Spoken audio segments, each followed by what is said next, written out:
My husband, Brian, whom I supported through thick and thin, was promoted to department head, but then he was taken away by my best friend. He discarded me and the child we had raised together, betraying me as completely as my once trusted friend. It was the lowest point of my life, but thanks to my daughter, who was now an adult starting her career, I managed to recover and move forward. 2 years later, I ran into them unexpectedly in the city. My former best friend sneered as she glanced at the man standing beside me. "A poor-looking old man suits you well," she said smugly. I smiled calmly. "Good to see you, don't you recognize me?" She looked confused. My ex-husband rushed over. Panicking, I turned to them both and said, "Let me introduce myself properly. My name is Sarah. Until 2 years ago, I was Sarah Ingram." 2 years ago, my husband Matt, the man I married at 24 after a whirlwind romance, asked me for a divorce. It happened just after he was promoted to department head. I had met Matt when I was a new hire, fresh out of college, and he was my senior colleague and mentor. Not long into our relationship, I discovered I was pregnant. Without hesitation, we decided to marry, and I left my job to focus on our child, Emma, who is now 22 and thriving in her career. I had thought I could finally enjoy the second half of my life with Matt. With Emma grown and independent, we'd have more time for each other, but that hope was shattered on the day Matt came home wearing a distant expression. I had prepared a special dinner to celebrate his promotion. When he sat down, he avoided my eyes. "We need to talk," he said gravely. My heart sank, but I tried to stay optimistic. Maybe he wanted to talk about our future now that his career was stable. I had imagined he might thank me for my years of support or even surprise me with plans for a vacation. Instead, his words cut through me like a knife. "I want a divorce. I've fallen in love with someone else." I was stunned. 4 years, I had supported him, raising Emma largely on my own while he chased his ambitions. I believed him every time he said he was busy with work dinners or business golf. I hadn't seen any signs of his betrayal. My life revolved around our family, and I thought I could rely on his gratitude and loyalty. But instead, Matt left me for my best friend. They both betrayed the trust one had placed in them. Alone and heartbroken, I struggled to rebuild my life. It was Emma who kept me going, her strength and determination inspiring me to move forward. Now, 2 years later, as I stood face to face with them in the city, I felt nothing but calm. The man next to me, a kind and supportive partner, smiled as I introduced myself anew. My ex-husband and former friend looked shaken, but I was unbothered. I had already reclaimed my life.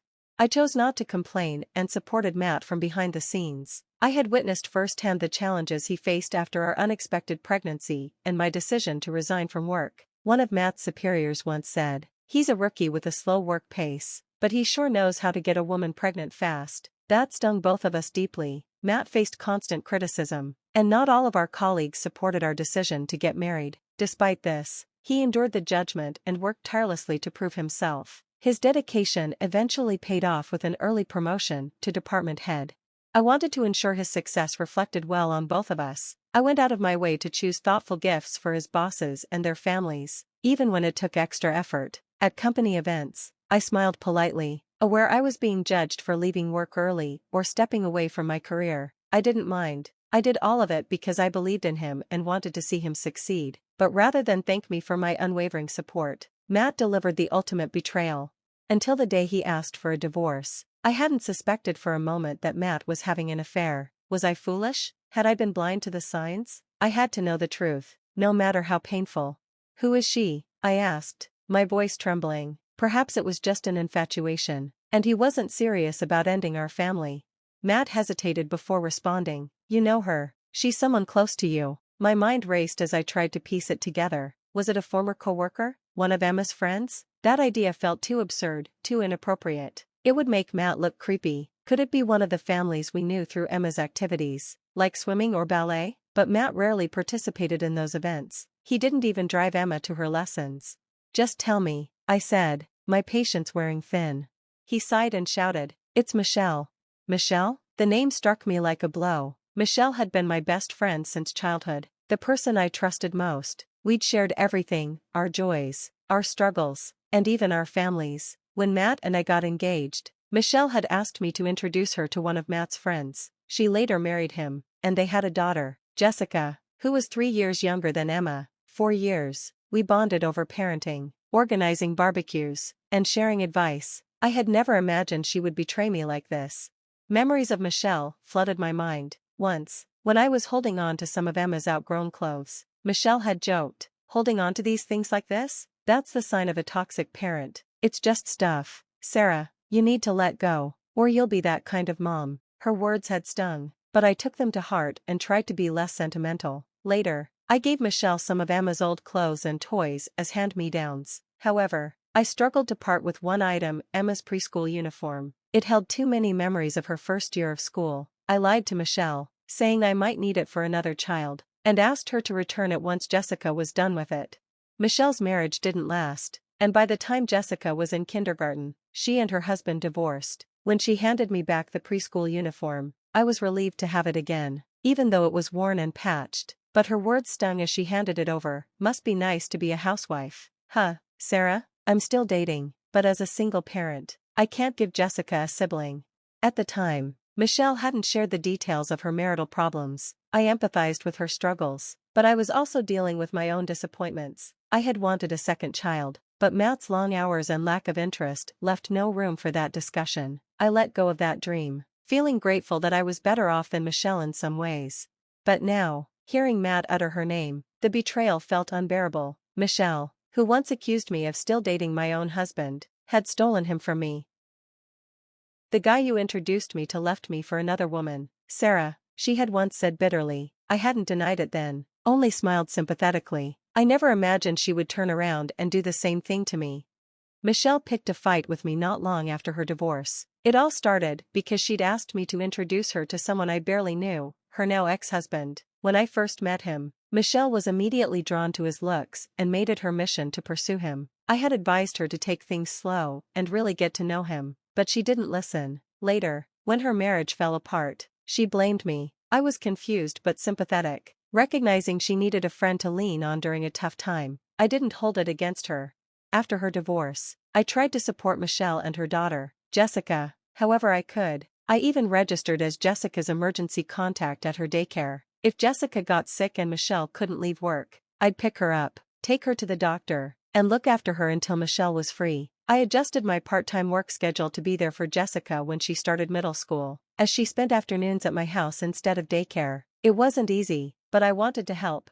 When my own daughter, Emma, graduated from elementary school and moved on to middle school, my life took a turn. A clerk at my part-time job got married and relocated, and my company offered me a full-time position. Matt, my husband, supported the idea of increasing our household income, and Emma was on board too. After years of focusing on family, I was excited to take on this new chapter. However, working full-time meant I couldn't continue looking after Jessica after school. Michelle and I had to adjust. Jessica began coming home to an empty house, but I figured it wasn't my responsibility anymore. Life moved on.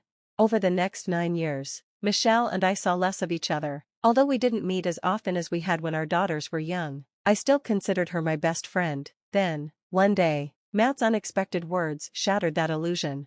"I want a divorce. I'm in love with Michelle." His declaration hit me like a ton of bricks. I tried to laugh it off, thinking it had to be some kind of joke. "You're kidding, right? Michelle is my best friend." But Matt's expression was deadly serious. "I know she's your best friend, but I've fallen for her. I can't help how I feel." I stared at him, stunned. How could a 49-year-old man with a 22-year-old daughter speak so childishly? It felt like I was trapped in some absurd soap opera. "So it's just your crush, right?" Michelle would never betray me. Desperate for clarity, I called Michelle. She picked up immediately. "Michelle, can you come over? Matt's saying some crazy things." But instead of laughing it off, Michelle chuckled. "Oh, I already know. Matt told me he was asking you for a divorce today." "You knew?" My heart sank. "You've been talking to him?" Her voice was cheerful, almost gleeful. "Yes, Sarah, I'm sorry, but Matt's in love with me now. He wants to divorce you and marry me." The world seemed to spin. This had to be a cruel joke. My husband and my best friend conspiring together? It was too much to believe. Matt left the room muttering something about going out for a smoke, something he hadn't done since I was pregnant. When had he started again? When he returned, he wasn't alone. Michelle walked in beside him, and they both looked resolute.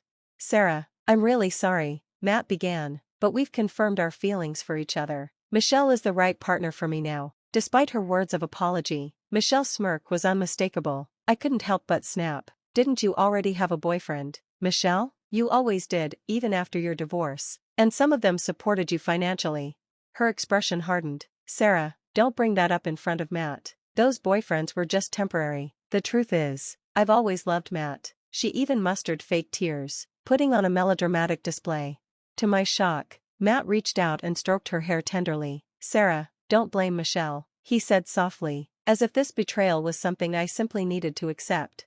It was like Matt wanted to cast himself as some tragic hero in this ridiculous drama. Watching him and Michelle, I could hardly believe these people were real. My heart shattered as tears rolled silently down my cheeks. I whispered, since when?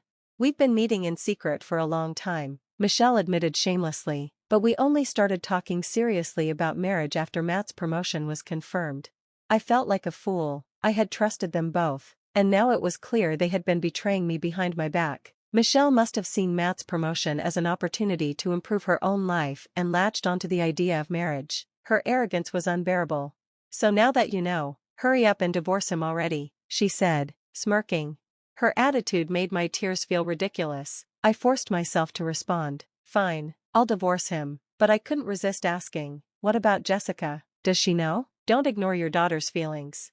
At the mention of Jessica, Matt's face briefly registered guilt. He dropped his gaze. Jessica turned 18 and moved out. She's no longer my responsibility, he muttered. Then, astonishingly, he added, it's probably your fault she turned out so defiant, considering how much time she spent with you. Their callousness was staggering. I hadn't spoken to Jessica in some time, so I hadn't even known she had moved out. When Matt produced the divorce papers, with Michelle's signature already on the guarantor section, I couldn't muster the energy to argue. Seeing that grotesque document, I agreed to the divorce on the spot. Matt packed his things and moved out to live with Michelle. I never thought Michelle would have the audacity to treat my husband like one of my daughter's hand-me-down clothes. Yet here we were. When Emma returned from her business trip the next day, I told her everything. Her reaction was sharper than I expected. That man isn't my father anymore, she said firmly. And Michelle? She's the worst person I've ever known. Her words startled me, but I saw how strong Emma had become. I had worried she would be deeply hurt, but she handled the news better than I had imagined. Even so, her anger burned hot. Have you talked to Jessica? I asked. I'm worried she might be struggling. Mom, stop worrying about other people and start thinking about yourself, Emma said, her eyes brimming with tears. Seeing her so raw and vulnerable, I realized she had suffered more than she let on. I hugged her, something we hadn't done in years. I vowed to be a better parent, someone Emma could truly be proud of. 2 years passed without a word from Matt or Michelle. Emma thrived in her new independence, and we saw no reason to reach out to her father. Michelle had moved far away after marrying Matt, and our paths never crossed until one fateful evening. After attending a play, I ran into them in the city by chance. Our eyes met, and I couldn't avoid them. Michelle's mocking voice cut through the air. A poor-looking old man suits you, she sneered, glancing disdainfully at the man beside me. I didn't take the bait. I had just enjoyed a lovely evening with my new boyfriend, Jonathan. He and I had been watching the play together. Instead of responding to her insult, I shot her a level look. Good to see you, Michelle. Don't you recognize him? Michelle's smug expression faltered, and she stared at Jonathan in disbelief. Matt looked equally stunned. Wait, you're Jonathan? Matt stammered. Jonathan had been Matt's senior at the company, mentoring him when he first started. He had once taken the fall for a mistake Matt made, which had cost Jonathan his job. I hadn't known this back then, but we reconnected recently through a mutual acquaintance. That's how we had started dating. Michelle's face twisted as she remembered. I had once introduced Jonathan to her as a potential partner, but she had rejected him, saying he was too old and not stylish enough. Now, Jonathan looked different, his appearance more polished and refined. Michelle's disdain for anything understated had blinded her to his true worth. Jonathan spoke calmly but firmly. Relax, Michelle. It's not a big company, and my income isn't huge, but starting my own business worked out for the best. Michelle's eyes widened in horror. What? He's a CEO? She blurted, her crassness on full display. If I'd known that, I wouldn't have married Matt. He's so cheap. Her outburst only made me pity her more. Jonathan, ever composed, simply shrugged. It's not about titles, Michelle. It's about character. Just then, I noticed Emma and Jessica standing nearby. Having overheard the scene, guilt tugged at me. They shouldn't have had to witness this embarrassment. Yet their expressions were resolute. Still relying on men after all these years. Emma said, her voice cutting through the air like a blade. When will you ever learn? Michelle turned, startled, and suddenly adopted a parental tone. Jessica, Emma, how have you been?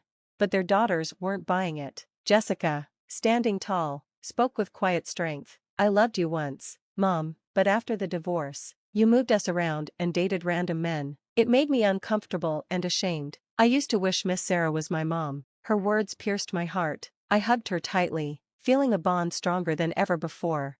Jonathan's voice broke the tension. Come on, let's leave these foolish people behind and go have a nice meal.